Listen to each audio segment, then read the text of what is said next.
नमस्कार। आसंतु आरंभ करिबा आजिर एही सुंदर भिडियोटी। नवरात्रि रे 9 अवतार रे पूजा पाती माँ दुर्गा। पवित्र नवरात्रि रे जगत जननी माँ दुर्गा को 9 अवतार रे पूजा करा जाए। माँ को एही अवतार पछरे मध्य कहानी रही। आसंतु जानिबा माँ को एही अवतार ओ ता पछरे थिबा कहानी विषय रे।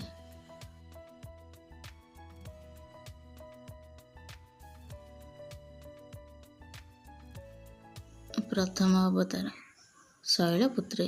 शैलपुत्री माँ दुर्गांकर प्रथम रूप। से पर्वत राजा हिमालय पुत्री। पौराणिक मते राजा हिमालय ओ तांका पत्नी मेनकांक तपस्यार फलस्वरूप माँ दुर्गा तांका कोଳରେ जन्म नेइथिले। सेथिपई तांकु शैलपुत्री कुहाଯାଏ।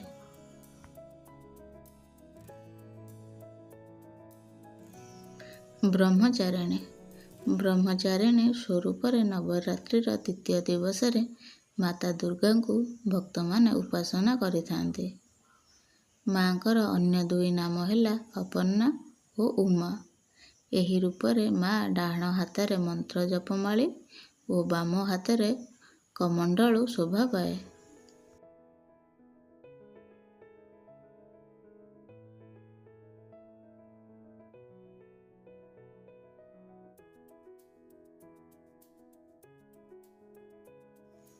चंद्र घंटा। दुर्गति नाशिनी माँ दुर्गांकर यह हेउची तृतीय रूप। एही अवतार रे माँ को मथारे घंटा आकृतिर एक चंद्र शोभा पाए। एही अवतार रे माँ को आराधना कले शांति प्राप्ति होई थाए बोली विश्वास रहिछि।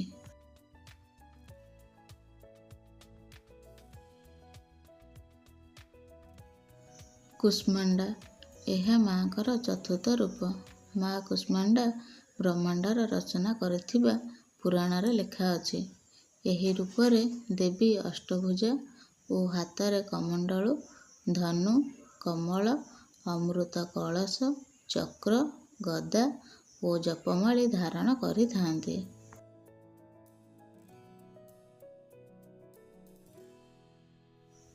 स्कंद माता। नवरात्रि पंचम दिवस देवी को एही अवतार रे उपासना करा जाए।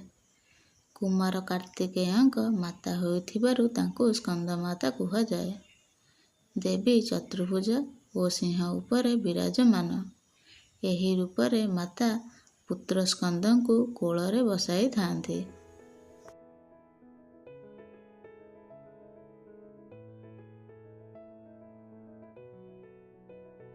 कात्यायनी। नवरात्रि षष्ठ दिन रे देवी को कात्यायनी अवतार रे पूजा करा जाए। महर्षि कात्यायनଙ୍କ तपस्या संतुष्ट होई देवी तांकर कन्या रूप रे जन्म होइथिले। सेही अनुसार देवीଙ୍କ नाम कात्यायनी।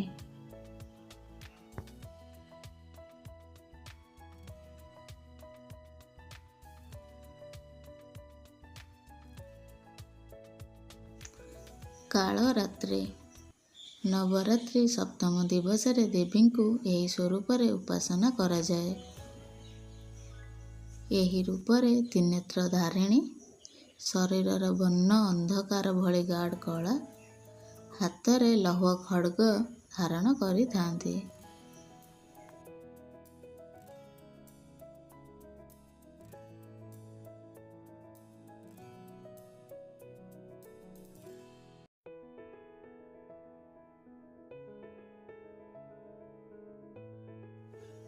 महागौरी। माँ दुर्गांकर यह हेउची अष्टम रूप। यही रूपरे वृषभ वाहिनी। देवीଙ୍କ शरीरर वर्ण गौर। श्वेत वस्त्र परिहिता देवी चतुर्भुजा ओ दुई हाथरे डंबुरू ओ त्रिशूल धारण करिथांती।